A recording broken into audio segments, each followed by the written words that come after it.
It-Torri ta' Sant'Agata, jew kif inhu aħjar magħruf, it-Torri l-Aħmar lura s-seklu 18. Torri li kellu rwol importanti fid-difiża tal-Gżejjer Maltin u l-poplu Malti. Iżda kif kienet tkun ġurnata tipika tal-gwardjan ta' dan it-torri?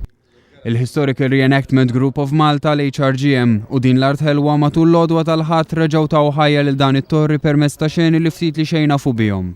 Libsin kostumi ta' dan il-perjodu l-membri tal-Historical Reenactment Group of Malta taw spettaklu lil pubbliku b'wirja ta' sparar u taħriġ militari.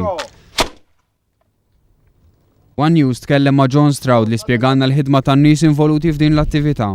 Huma 4 nies mill-membri tal-HRGM li qed jirrappreżentaw karattri ta' soldati Maltin li xogħolhom kien li jassu daw it-torrijiet madwar Malta.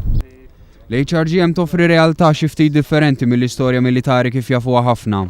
Fil-fatt, il-membri tagħha jagħmlu riċerka dettaljata fuq l-irwoli, partikolarment tal-Maltin li kienu ta' importanza kbira d-difiża tal-Gżejjer tagħna. Il-membri ta' din l-għaqda mbagħad jorganizzaw attivitajiet fejn jagħtu l-ħajja lil din l-informazzjoni fil-kuntest storiku tagħha, bħal din fit-Torri l-Aħmar.